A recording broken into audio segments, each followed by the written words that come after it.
We're live? What's up, everybody? Vinnie Montez here. We're going to do a little Q&A tonight, and I want to make sure everybody can hear me okay. So we're going to get started here. We're just going to let an audience build for a second. My name is Vinnie Montez. I've been a cop for the last 22 years. I'm one of the members of Humanize the Badge, hence the reason I'm wearing this shirt. And tonight we're going to do a little Q&A with me. Aside from being a cop for the last 22 years, I've been doing stand-up comedy. June will be 13 years for me. And I think let's see, time out for 1 second. Okay, we're good. Kill it. Okay, we had a little technical difficulty there. Anyway, I'm sorry to jump. I want to make sure I've got everybody good to go here. So we got a good feed going. And good to go.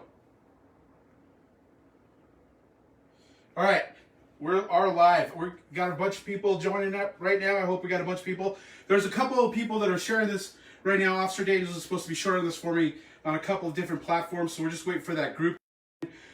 Let me just jump into this. So we're celebrating Police Week 2020. Last year, Police Week 2019 was phenomenal. The Humanized Badge crew got to go down last year to Tent City.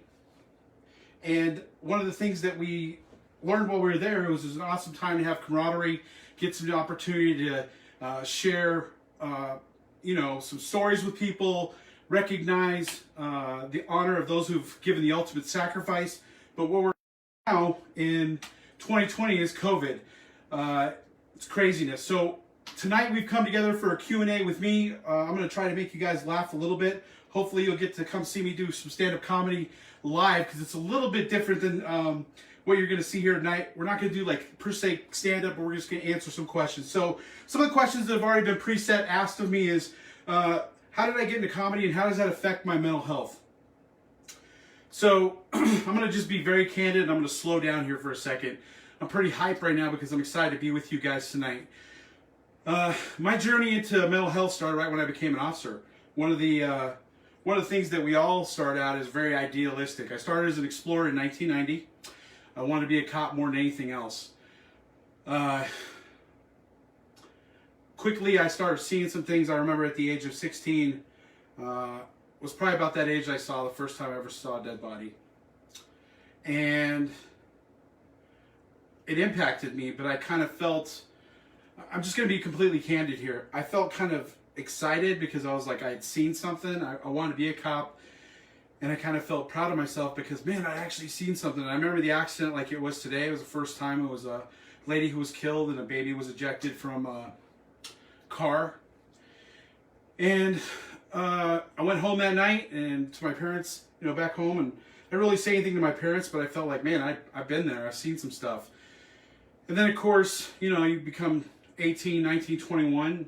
I went to the academy in 97. I graduated the end of that year, and I became a cop in 98. And I started my career off in the jail. So some of the things you smell, taste, hear in the jail, you'll never forget that. One of the things I remember is once I transferred to patrol in 2001, they called me a shit magnet. I would always, whatever would happen on the street, I would be like right there for it. And I was pretty excited. I loved doing what I was doing. And I didn't realize that all this, like, not acute trauma, but trauma was starting to build. One of the classes I've been to is Dr. Kevin Gilmartin, and he talks about the emotional survival for police officers. But I knew it all because I was a young cop. I was ego. I had a fresh minted badge. I was like, woo, let's go do this. And I remember the sheriff pulled me aside pretty early in my career, and he's like, hey, young kid, you need to realize you need to chill out. You need to not work so much. You need to start dealing with that mental health stuff. And not to be disrespectful, but in my head I was kind of like, what are you talking about, old guy? I got this. I'm good.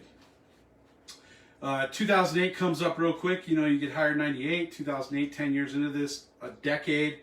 And I'm off one night, and I found myself always wanting to be occupied as a cop. So if I wasn't working and I was in my downtime, I had a hard time dealing with that. I felt alone. I was struggling with those things. So one night I decided after I got off duty, I was going to go up. I was going to go play some poker and cards, right? More entertainment instead of just chilling. And I came upon an accident, and this kid, long story short, he passed away. He stopped breathing. I worked on him with my partner. I was by myself for a while. One of the other guys I worked with got there, and then shortly thereafter, we worked him till as long as we could. Young kid. That emotion hit me, and I remember being on that scene, and I just broke down. And I was like, man, what the heck is going on with me? And I knew that there was an issue. So I didn't deal with it right away, and I didn't know what exactly to do. And sometimes people turn to drinking more, hanging out with friends more, maybe avoiding some of the things that you should be responsible for in life. And I just never wanted to be alone. And so I started dealing with those things and finding an outlet. And that's kind of when it clicked with Dr. Kevin Gilmartin. I started thinking about what was going on in my head and what I needed to do, because I was starting to feel depressed. I was starting to go into this spiral. And I thought about comedy, but I really got serious about it in 2008 after this incident happened. And lo and behold, it was my outlet to redefining myself into not just being this cop person all the time at work.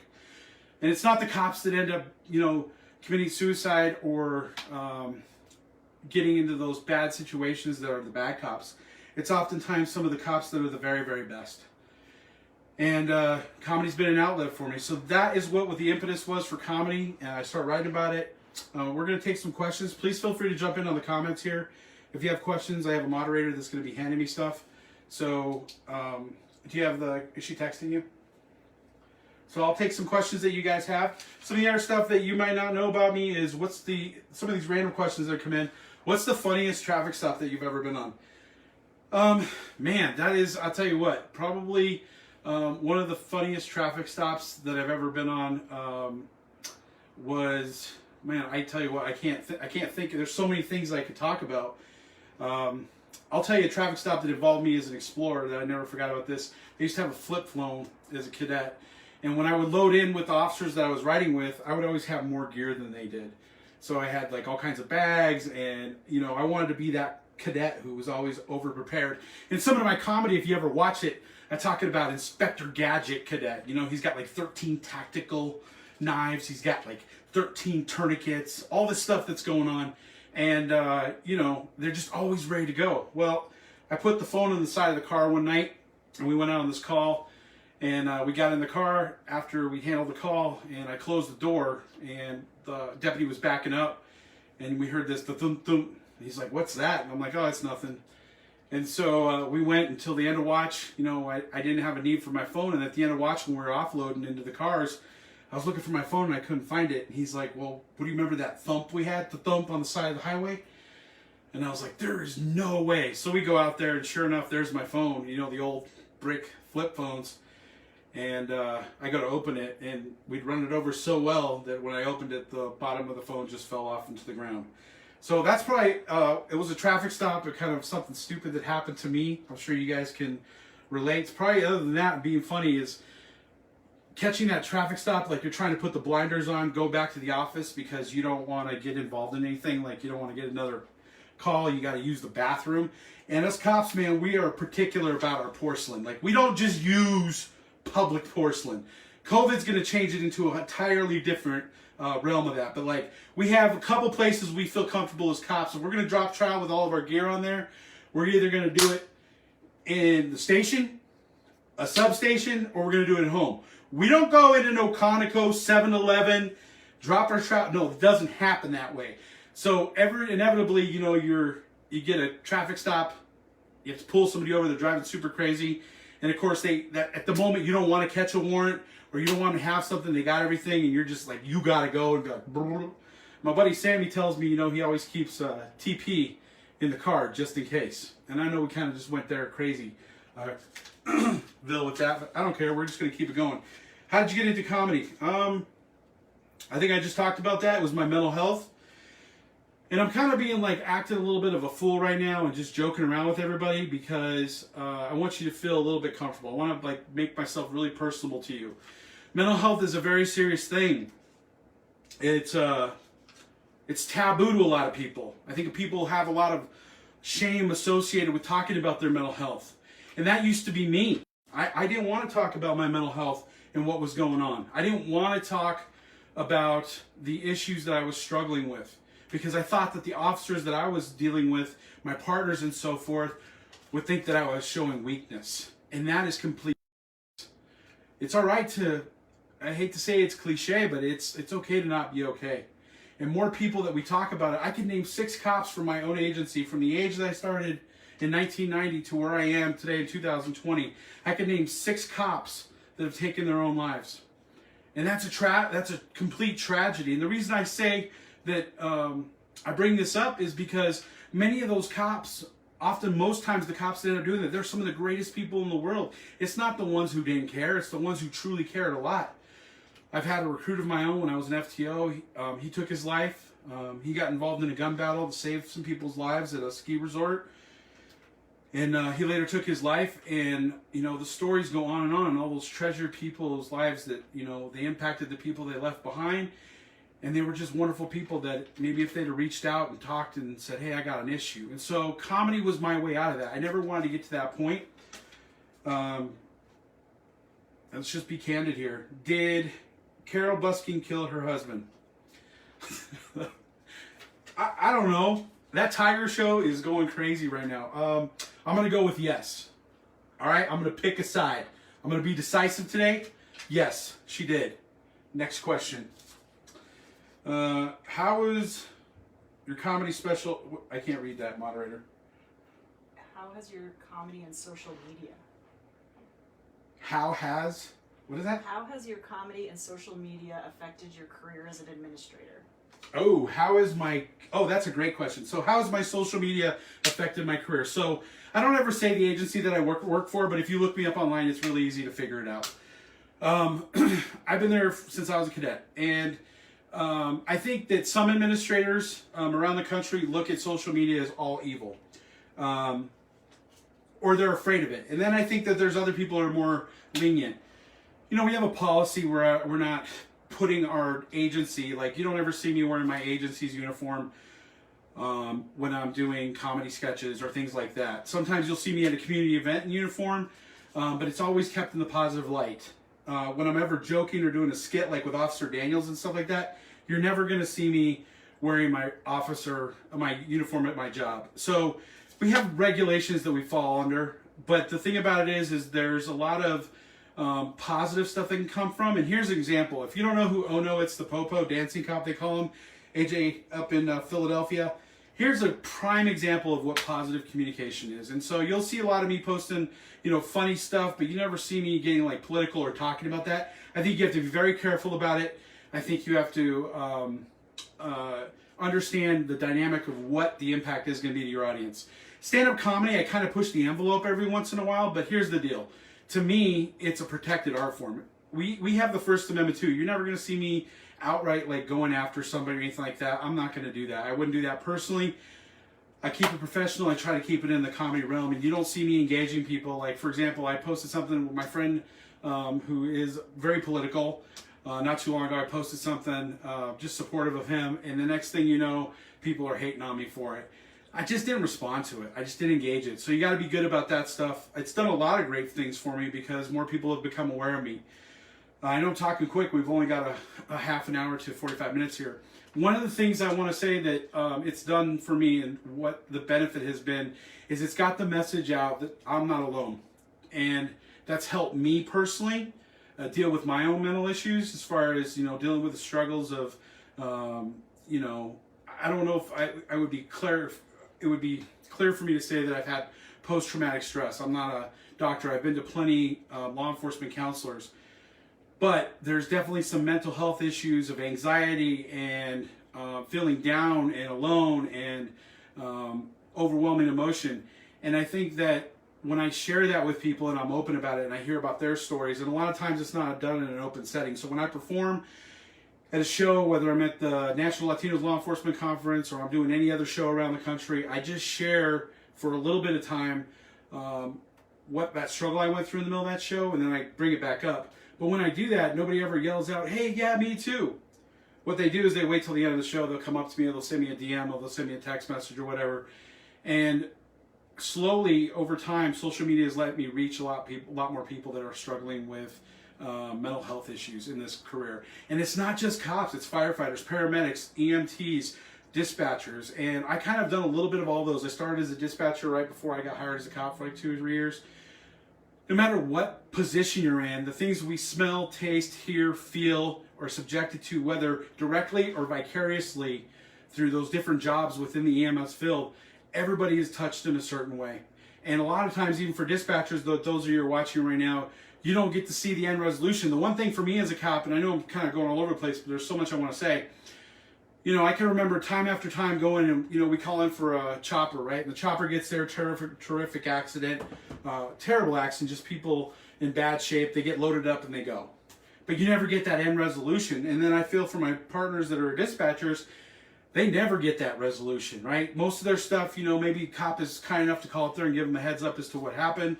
But we're left not knowing. We see the trauma and the worst, but we don't get to see the end. And a lot of times we need closure for things to finally get that full resolution for us in our hearts and our minds to deal with and process things. So, all right, I'm going to keep going here because questions are coming in left and right.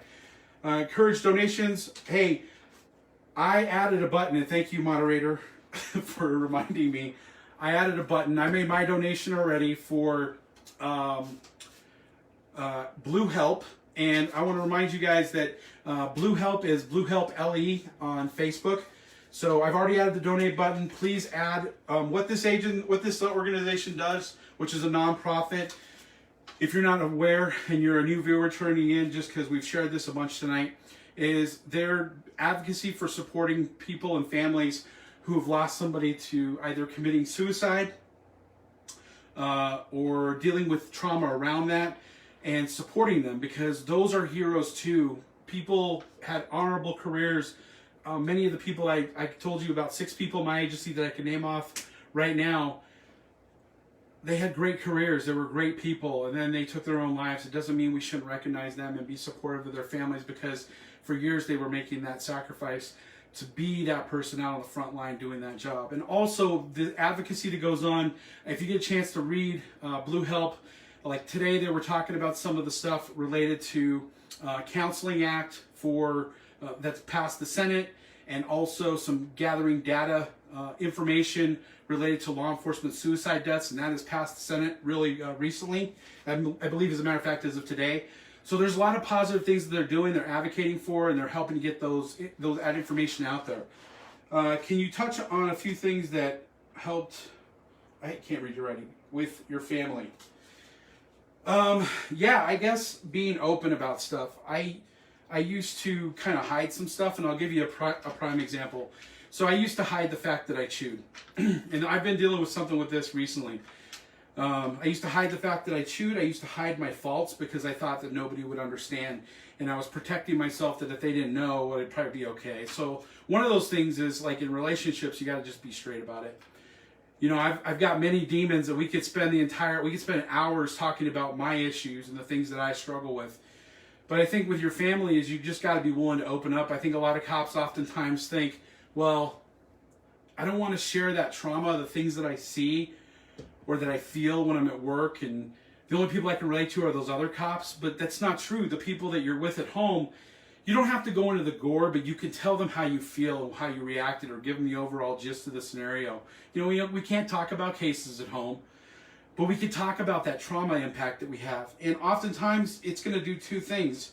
One, the person that you're with, that you're in that relationship with, they're going to feel a little more acceptance from you, and also feel that you're willing to be able to share that information with them. So you're bringing them in. The second part of it is what you get from it. You get a chance to talk about those things. And like I said, you don't have to go into the gory detail, but how it made you feel, what was going on, the struggle that you went for it. And guess what? That person that you're with can be there for you. And it's a chance for you to talk and release it. Not only is that good to do that in your relationships, but I advocate, doing debriefs for very serious situations. Those calls, even like the day-to-day calls that you go on, burglary in progress, did it go good, did it go bad? Maybe you went on a traffic accident that was really traumatic. Briefing sergeants, you frontline supervisors are really responsible for making sure that those debriefs happen so that people can start to process that stuff, because it's okay to talk about it, getting it out there. And that I would talk about with the family, sharing that with your loved ones so they're not like on the outside looking in. I think that creates a lot of barriers, and you want to keep those barriers apart. That's what I think from my personal experience dealing with it. Tell me about when you weren't okay. Is that what that says? Tell me about when you weren't okay. So like I'm gonna go back to a couple times. So I've told you about the kid. I think I've talked a lot on podcasts where that kid died in 2008. Also, where I wasn't okay was probably a couple years in being a sergeant. I know we'd hired this new lady on the shift. She's a sergeant now. She's a super awesome cop. And I remember going on this call where a young kid, and one of my best friends also was on this call. He dealt with it as a detective, but a young girl, very young girl, I want to say under 10-ish, was having a medical issue. Wasn't expected. Stopped breathing. 911 gets called, we get there, I get to this call, and my colleague, I could see she was really stressed out. Because again, what the things that hit us and really drive home an impact are the things we can relate to. And in this instance, she had a child that was very reminiscent of the young girl who had just been transported.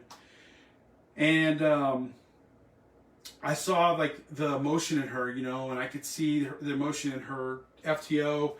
And I remember going into this house and I saw something in that house that reminded me of this couple that I'd actually interacted with them before because of an association that I had outside of work. I didn't know them, but it was just kind of clicking. And so I told that young officer, don't stay here, leave, you can go to the hospital. And I didn't want her to stay on scene. And I stayed there, and I remember just sitting there all by myself waiting for eventually detectives to be relieved as a supervisor on scene. And I just started thinking about how that deputy was feeling and how I felt and how surreal it was just sitting in this house and being all by yourself. And, how much everything was, you look around the house and you'd see everything was just normal. It was a normal day. There was nothing abnormal about the house, but just the impact of what had happened. This young girl did not live. And a lot of things around that really impact us have to deal with death. And I don't mean to get so serious right now, but it's the truth. And so I remember being impacted like that and thinking about that. And it's not only was I dealing with my own stuff from seeing this surreal scene, but I was also dealing with the impact of me as a supervisor. What do I do to help that individual that I was just on this call with? And I'll tell you what, you just be there, you support them. I got her off the scene. I did the best thing that I think I could do. And then, of course, my buddy, who is a longtime friend of mine, 20 plus years we started in this business together.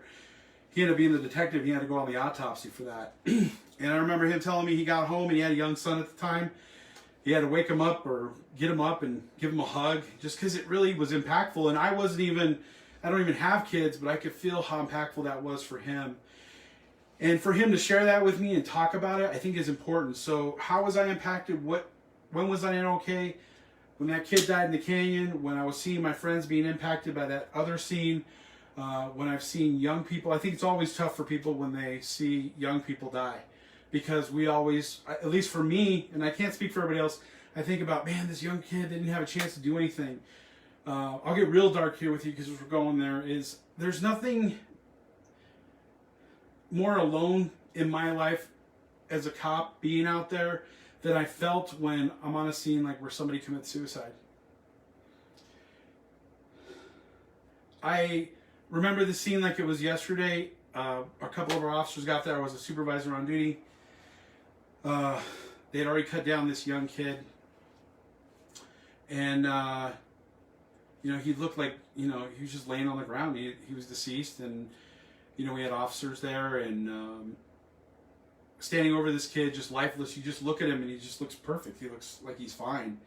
And in the background, you hear the screams of the mom, and I think it was the sister and some other family members. And you go in there as a supervisor, and your deputies are trying to deal with the scene, maintain security, wait till detectives get there.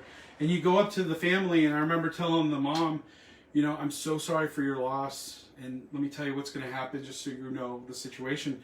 But no matter how appropriate you are, or what the words you say, it doesn't stop that deafening sound of what you hear. Because the moment I stopped talking to her, just went back to that screaming and yelling, and I just wanted to go outside the house and be away from it, but you still got a job to do.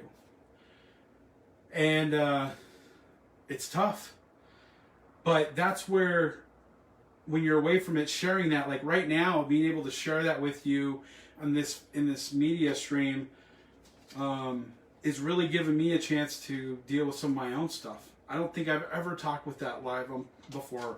I've talked with that with friends, but it's very impactful, and I just want to be super honest about it. And if you have ever been on that scene or feel somewhat connected with what I'm saying, it's okay. I think we never want to share that dialogue, that monologue that we have going inside. I shouldn't say dialogue, that monologue we have going inside of our heads, because we think that people might think we're crazy. Well, I got to be honest with you. To do this job, you do got to be a little bit cuckoo. You know that. We all got a special blend of something. I'm going to keep going with the questions because we're plowing through this. What does that say? But they say talk as long. Okay, they've given me a little extra time. Slow down. Okay, I'm going to slow down a little bit. I'm trying to get through so much. Probably losing y'all. I'm going to woo stuff for a second. I keep pushing these in. If you haven't noticed, I've got a large head. Okay, this dome up here is pretty big, and these ear pods, whatever you want to call them, they don't fit very well in my head. So I keep messing them. I cannot read your handwriting. Because you don't have your glasses on. Do you ever have a hard time talking? What does that say? Do your guys ever have a hard time taking you seriously? That's from Hector. Oh, Hector. Do my guys ever have a hard time taking me seriously? I don't think so. I think sometimes I come off as very intense because I just have that personality that I walk into a room and I'm just, those people, there's all the different personalities, right? We got people that are very organized. They want to have their information. Some of those classes I've been to, the bean counters, they want to have everything very structured before they make decisions. And then we got people that are like really black and white, and they want to follow the rules and be between the lines. And then we got sunshine people, which is me. And then we have the people that are like decision makers. We're making decisions. We don't need the info. Give me and I'm kind of that guy too. So when I walk into a room, Hector, I think sometimes I have to remind myself to be quiet a little bit, and that's hard for me to do. I have to listen. And tonight I get a chance to be just me talking all the time, but I have to really try to listen when I'm at work. And who you see online and the comedy side is not necessarily the person who you see at work. I do joke around a lot and have a lot of fun at work, but I'm a lot more serious because I have a different role at work and I have to be in that role, and people expect a certain decorum when I'm there. Doesn't mean I don't cut up. I'm also very open about my issues. And I think that that's built a little bit of trust with the people that are on the line level. Of course, I'm still the commander, so everybody, no matter what decision I make, I'm always going to make some people unhappy, and that's just the way it is in this career. But I think people do take me seriously when it comes to how much I talk about mental health.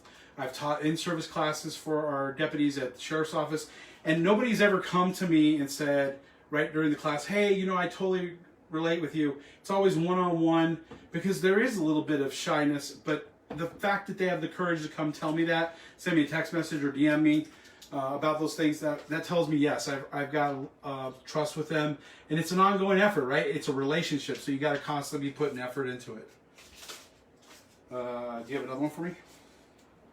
Oh, sorry. Advice for young kids getting into law enforcement. Oh, that is a great question.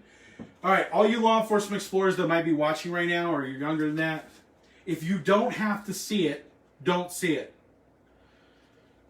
I was so excited to go on that accident. It's the thrill of running hot. Like when you first run hot, and you're a new cop, you're like, you're running hot, you're so excited, lights, sirens, it's just it's the show, right?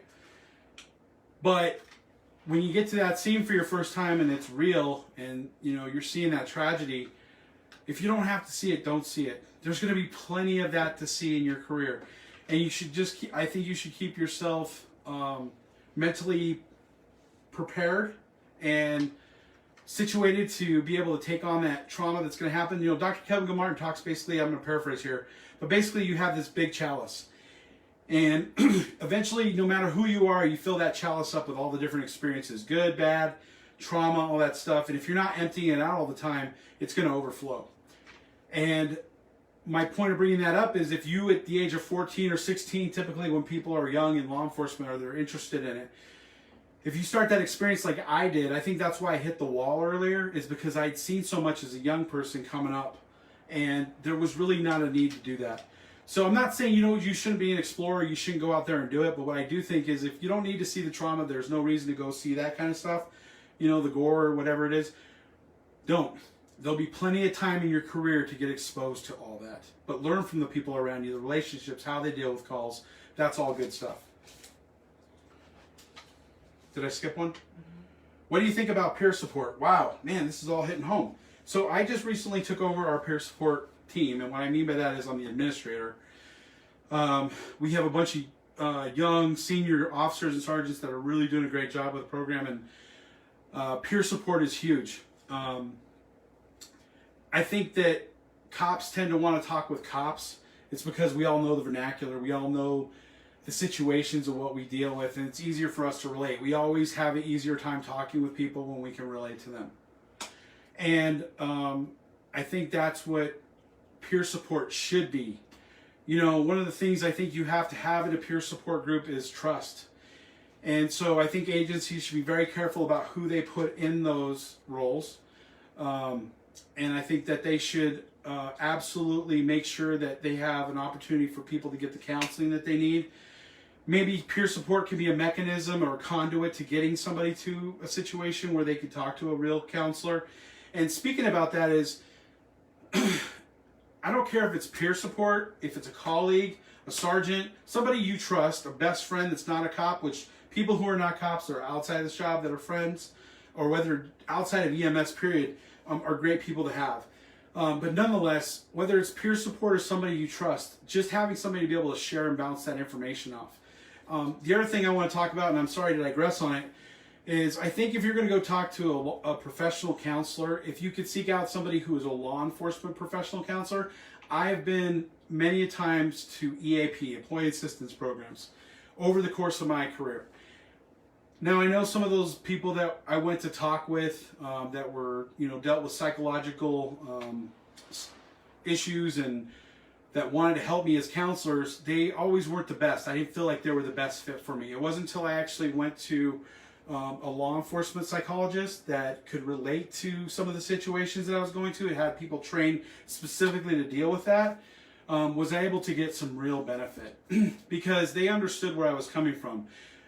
They could relate to me and I could relate to them. So I highly encourage that. And sometimes they're really hard to find, but there are things that are out there that you can find. And no matter what it is, if you don't have a peer support team at your agency, peer support is very indicative of what it means. It's your peers reaching out to them. There are plenty of men and women to your left and your right, if you're struggling with something, that are willing to sit down and talk with you, and they'll be serious. And there are people that are not going to judge you. There are going to be some people that are, of course, idiots, and they act a fool, and they may say something smart ass. Don't be discouraged by that if you run into it. Just move along and find somebody else who you can trust and you can talk to. Get that out. Don't hold it inside. Have I met an NBA player from what? JD, I think. Is this from JD? Yeah, I met JD. You're killing me. So one of my buddies, JD, is watching this right now. I don't know, but there may have been a time where an individual that matching my description was a little bit inebriated at a Nuggets game. Got invited back to the locker room, and there was this guy named, I think, Rafe LaFrance. I totally am messing this up. I know you know this, JD. And I went up, and for some reason, his name constituted in my head Ray Fareed. And I walked up to him in the locker room, like, yo, what up, man? How you doing, Ray Fareed? So, why am I telling you this story? Well, since JD asked it, let's just be open about it. I'm putting it out there because I'm putting myself out there. I think if I want to be one of the people that's leading this charge, that's trying to lead this charge for mental health, is just being open. I'm not perfect. I'm hard to be around. I'm hard to live with. I'm a problematic individual who stresses all the time, has anxiety, worries about health, and obsesses about things. I'm a pain in the ass, but I got a good heart. I mean well, and as I deal with those things that come up, and I'm open about it, like admitting to this time that I messed up with an NBA player. JD, you're going to pay for that too. It's funny, you know, this was a long time ago. You got to just laugh at yourself sometimes. You can't take yourself so seriously. Nobody's perfect. I talk about my buddy Sam. I'm just going to say his name. He's the one that went on that call as a detective with a young girl. He's my dog that I've been friends with forever. He always tells me, keep this in perspective. In 100 years, none of this shit's going to matter anymore. So don't get so wrapped around the axle. Yeah, we got to follow rules. We got to follow policy. But slow down and take a breath sometimes. I know it doesn't seem like that, me going as fast as I am. But enjoy life. Don't get so wrapped up that you take yourself so seriously that you paint yourself into a dark corner. Can you just tell me what this says? Does your department have a policy, what? For handling law enforcement officer suicides. Does our agency have a policy for handling law enforcement suicides? I don't think we have we have a critical incident policy. And we have it set up so where we have liaisons for all of our officers who they've designated. But I can't think that we have an actual policy surrounding an officer's suicide. And if I'm wrong, I apologize. But I don't think we do. I'm just going through all the policies in my head. I don't think we have one of those. Probably something we need to look at. But I think a lot of agencies probably don't have that in place. I think it's, again, taboo. People don't want to really talk about, you know, the things that actually sometimes do happen. And it's empowered me just to be here with you guys tonight with Blue Help, to reminisce some of my friends that have taken their lives, some of the people I grew up with riding with when I was a young explorer. Comment, I love how self-aware you are. Very important. Oh, who said that? Not JD, I bet. Yeah, it's taken me a long time to become self-aware. I wasn't like this always. I still have issues. Every day I get up and, you know, I don't know if you guys ever feel like this, but something will get stuck in my mind that I'm dealing with. I see it as a problem, and I'm trying to overcome it or deal with it. And it's a really, really big deal. But then a couple days will go by, and we've kind of like rehashed this thing a million times. It's not that big of a deal.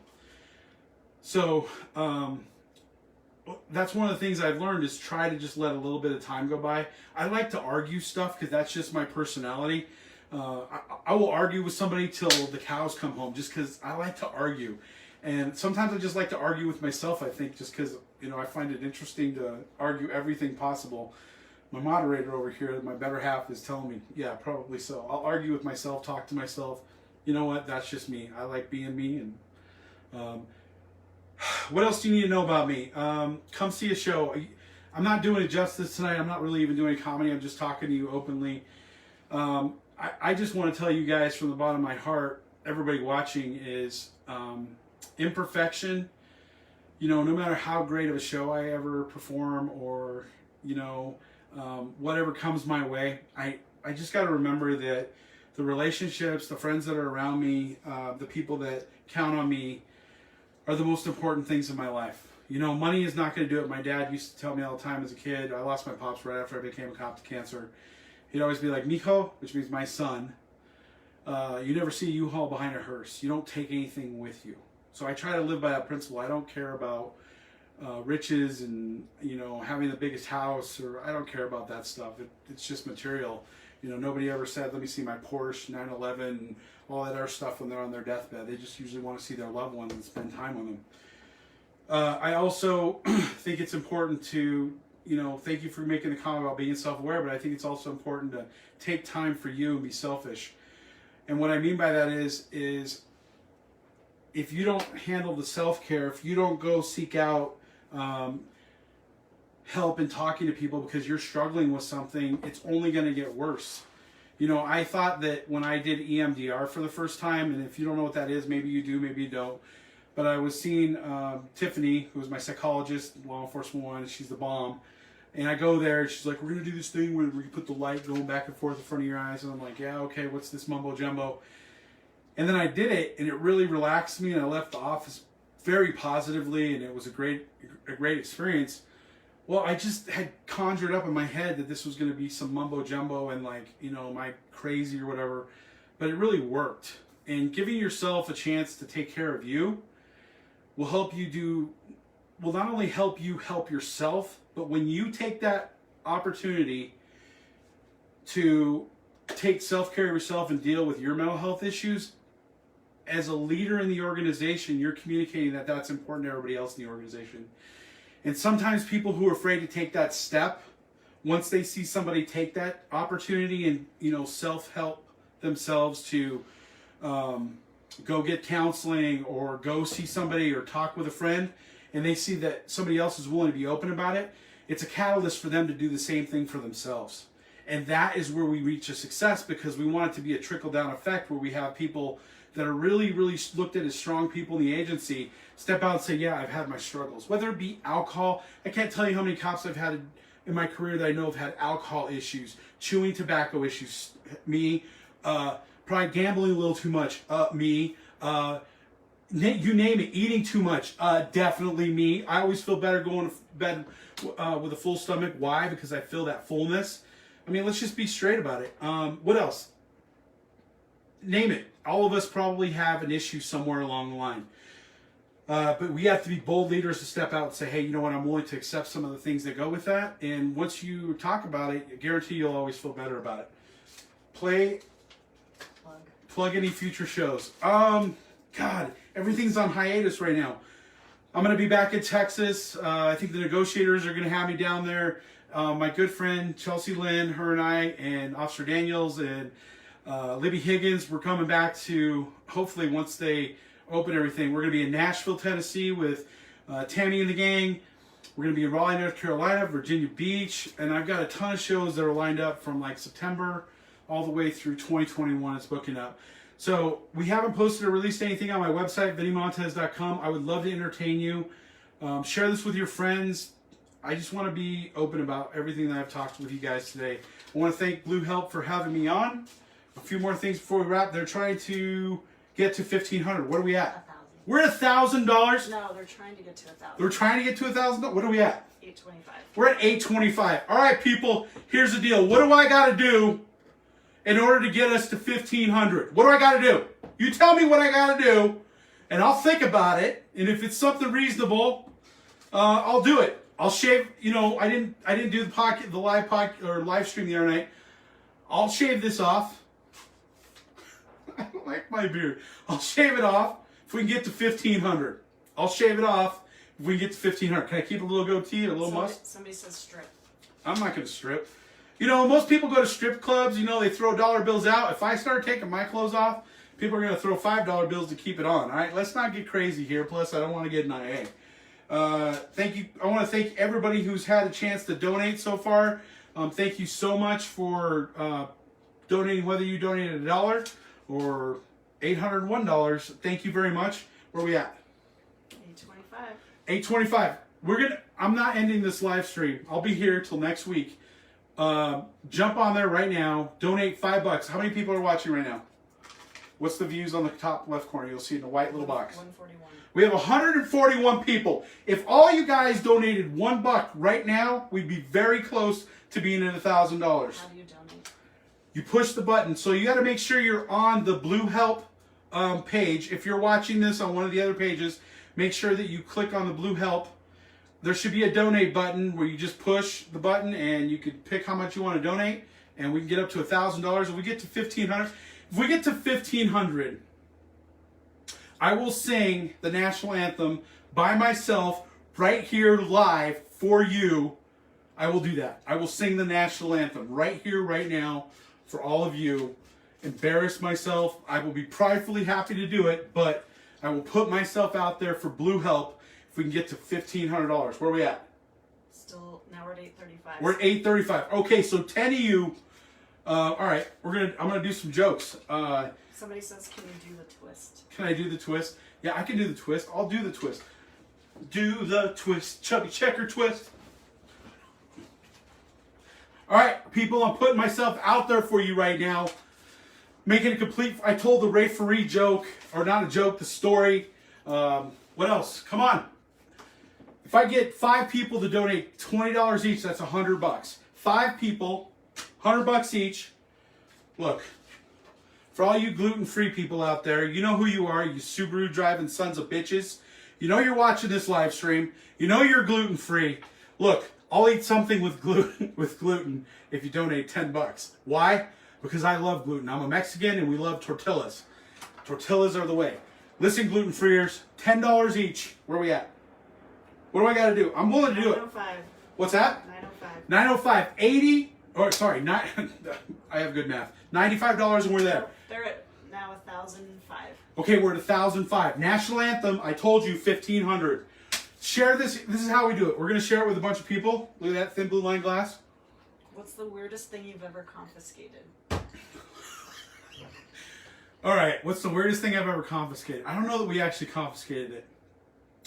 But if you've ever worked narcotics before, every single search warrant you go on, you know when you open those drawers, you know what you're going to encounter. Any of you who've ever been a narcotics person watching this live stream, if you do a search warrant and there's narcotics related, you know you open those drawers and you see those large, how should I?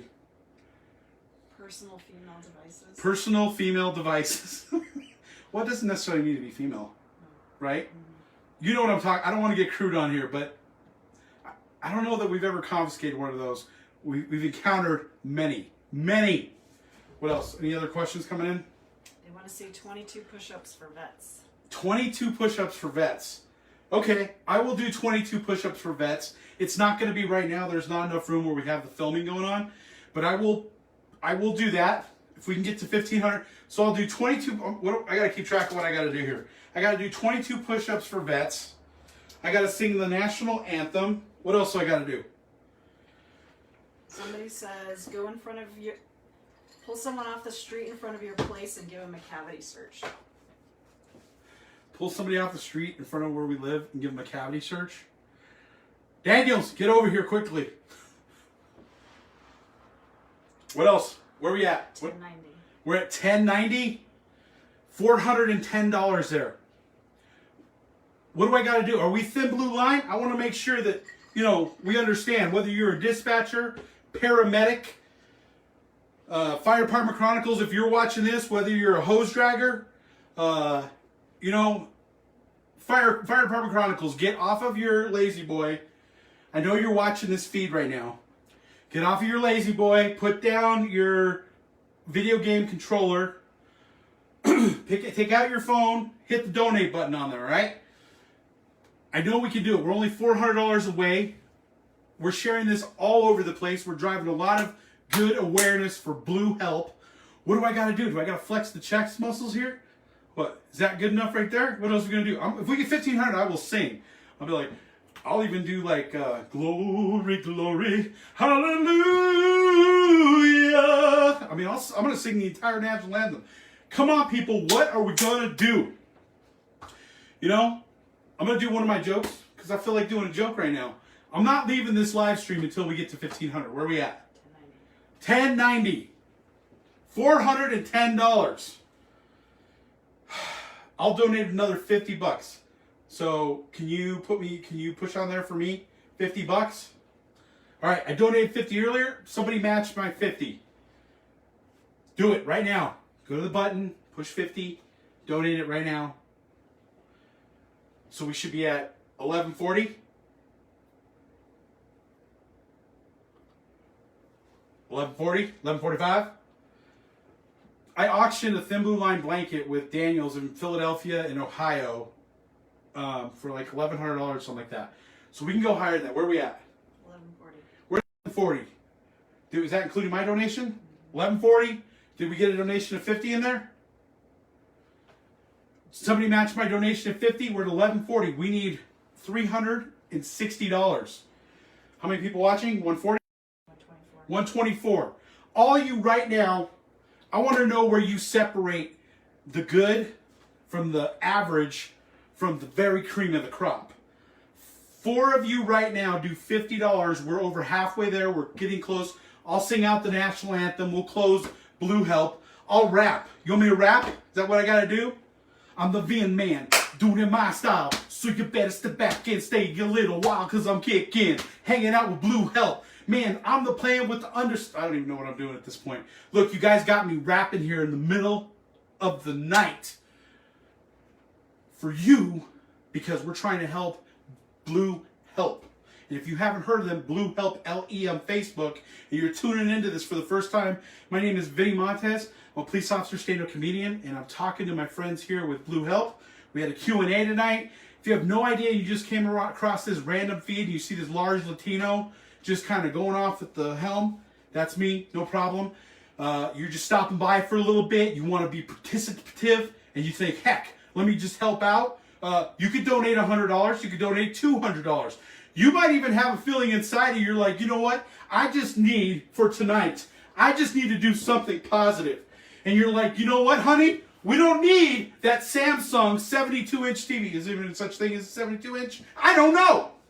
But we don't need that. But what we could do is help Blue Help. So you could say, you know what? You don't need to spend the entire $1,000 on us, but you could say, you know what? I'll take 10% of that. What number are we at? 12. We're at $12.10. $290 away. And we will be at $1,500. Do you know what you could do with $1,500? Let me tell you what you could do with it. Blue Help can reach out to a bunch of family members who have struggled with one of their heroes that they've lost, and they could do some positive stuff. They can reach out to other people to help provide suicide prevention. I'm tugging at your heartstrings. Why? Because we're all here watching this for a little bit of entertainment while I'm making a jackass of myself. And you can share this with your friends. If you don't feel like you can donate right now, you know what you can do? Is you can push the share button. Because we're not leaving until we're at $1,500. I refuse to leave until we're at $1,500. Where are we at? Still 12:10. 12:10. Somebody says, can you sing Shark Baby? What's the words to that? Baby shark. What is it? Baby shark. Do-do-do-do-do. Baby shark. Baby shark. I don't know the words to that. Give me another song. I can sing the song that, Somebody says, can you read the Old Glory poem with intensity? the Old Glory poem. Do you know that? Can you pull it up? Read the Old Glory poem. What else can I do? I'm going to tell a joke. I've been wanting to do this. So, you know those cops out there? If you got, maybe you guys have seen this, maybe you haven't. You know, you got those cops that, you know, just don't pay attention, right? They're hanging out. They're saying that they're there, that they pay attention, and they're on point. They got your six, but they don't listen, right? And dispatchers are the ones who are probably going to enjoy this the most. And what it is like, you ever hear that call come out and it's something like this? Yeah, units respond on a vehicle fire. Need units to respond on a vehicle fire. And you're going to the fire and you got that one unit. You know who you are. Maybe you're watching this live stream right now. You know who you are. And you get up on the radio and you're like, yeah, dispatch, can I get a description of the vehicle? And everybody else wants to like ram you. You hear people clicking you and everything. Why? Because it's the one that's on fire. Flames coming from it. Smoke. Yeah, dispatch, can I get a description of the vehicle? I don't know there, genius. Maybe it's the one that's on fire. Fire. They're at 1,400. I'll give the last 100. They're at 1,400. You're going to donate the last 100? Ladies and gentlemen, our moderator donated the last 100. So why don't you just put it on there so it goes official? You can Venmo me or whatever you do. We're at 400. Anybody want to match that $100 that the moderator wants to remain anonymous, so we're going to leave the moderator alone. So we're at 1,500. Does anybody want to match? Going once? I'm about to sing the national anthem. So you can still keep donating here. The moderator just donated $100. Here we go. Oh, say, can you see behind the dawn's early lights what so proudly we hailed at the twilight's last gleaming, whose broad stripes and bright stars through the perilous fight. O'er the ramparts we watched were so gallantly streaming, and the rockets red glare. Oh my gosh. You know what? I'm not gonna accept that. I'm gonna back it up a little bit. And the rockets red glare, the bombs bursting in air, gave proof through the night that our flag was still there. Oh, see, does that star-spangled banner yet wave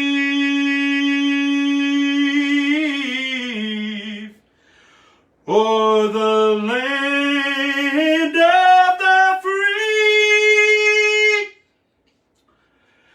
and the home of the, I lost it here, pun, brave of the brave of the brave. Okay, if I busted out your speakers, I apologize. Not really. I started that a little bit too high. I guess I was a little nervous. Not making any excuses, but I did. Just own it. It's what it is. I did the best I could. Sorry for messing up that middle part. I was trying to be disrespectful. That's it. Where we at? What's the number?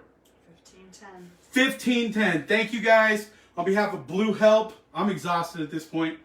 A lot of energy.